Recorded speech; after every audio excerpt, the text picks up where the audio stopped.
на празния кошер. Две семейства, две поколения с успешен земеделски бизнес. Хубавото е, когато са много хора, че можеш да разчиташ на тях. Във всеки сектор имаш силна фигура, която изнася работата на гърба си и ти си спокоен, не можеш да огреш навсякъде.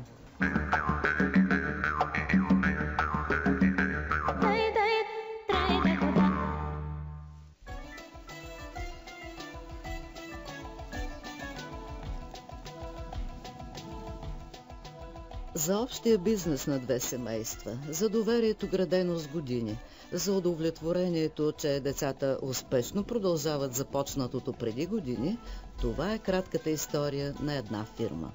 Човек да се чуди откъде да започне разказа си. Толкова разностранна е дейността. От земеделие, през животновъдство до месопреработка и собствени магазини за продажба на колбасите. Двете поколения се приличат по едно. Много обичат работата си. Хубавото е, когато са много хора, че можеш да разчиташ на тях. Няма как освен на свой човек да разчиташ за конкретен отрасъл. Брат ми се занимава с земеделието, колегата се занимава с животновъдството и така. Просто във всеки сектор имаш силна фигура, която изнася работата на гърба си и ти си спокоен, не можеш да огреш навсякъде. А защо точно ти се занимаваш с месопреработката? На мен ми харесва, хоби ми е от малък във ваканциите съм бил тук. В цеха? Да, след това съм завършил хранително-вкусовия университета по хранителни технологии вече, както се казва, в Пловдив и специалността ми е тази, месо и мляко.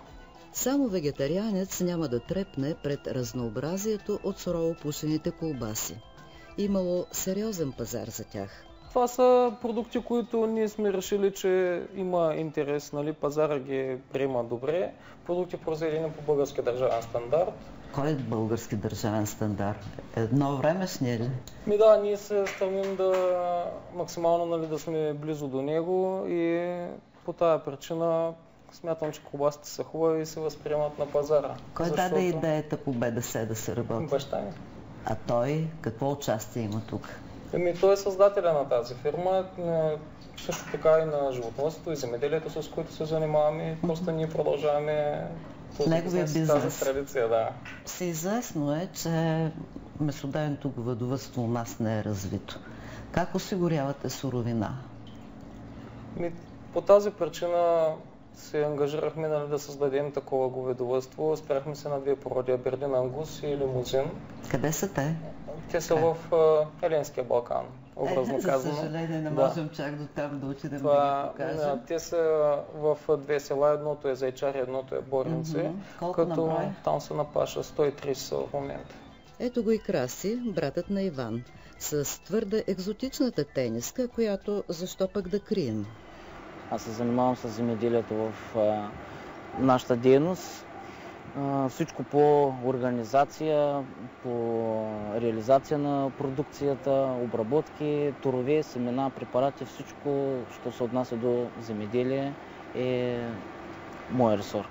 Евросубсидиите за декар обработвана земя станали причина да се наемат 8000 декара земя. Преди това тук било пустош, пък е нормално. Сметките с животновъдството излизат само ако произвежда зърно. Завърших съм ветеринарен лекар, завърших в Стара Загора преди 4 години и моята страст са животните. Въпреки че в момента се занимавам изцяло с земеделието, но не мога да се скрия душата, че животните са моята слабост. В животновъдното стопанство се отглеждат 160 дойни крави и то с мерак. Видно е по вида на животните. Охранени и видимо селекцията е играла здраво. Средната дневна млечност е 25 литра. Биволите, казват ни стопаните, са за украшение, от любов отглеждане, защото от тях, знае се, не се печели.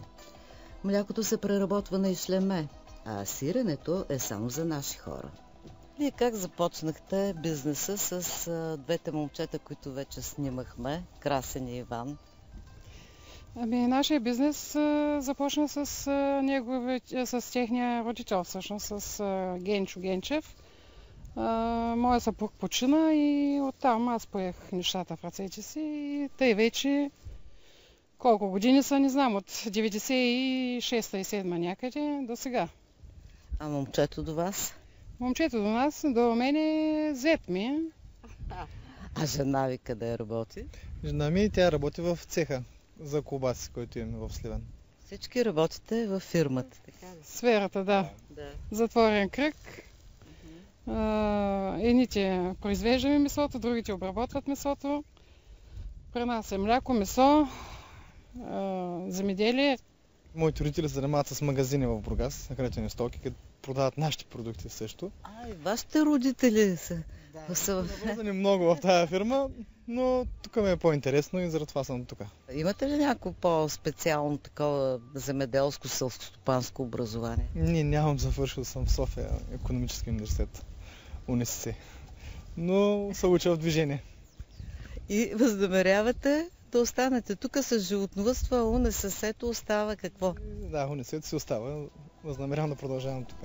Чрез 3 проекта по програмата за развитие на селските райони е купена доста техника.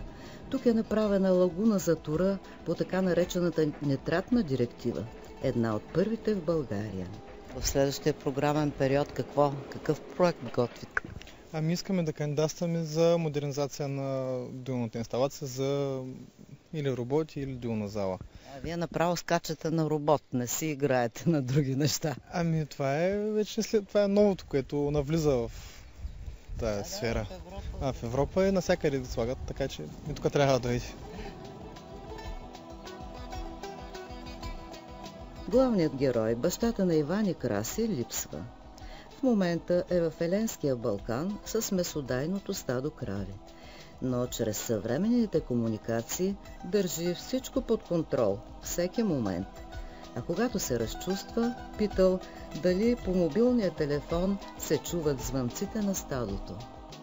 Радва ли се баща ви, че продължавате започнатото от него? Мисля, че се гордее с нас, мисля, че е много доволен, защото от всички контакти, които сме завързали специално в сектор земеделие, по семинари, сбирки и така нататък, виждам много от колегите, които са вече на негова възраст, как няма кой да им наследи бизнеса и казват: добре, че баща ви, той е добре, блазе му, поеха бизнеса, той си е там на Балкана, вие се занимавате с всичко, той си почива, нас няма кой да ни смени, аз за какво го направих всичкото това нещо и така, просто мисля, че се гордее с нас и е доволен за това, че сме наследили бизнеса и продължаваме да го развиваме.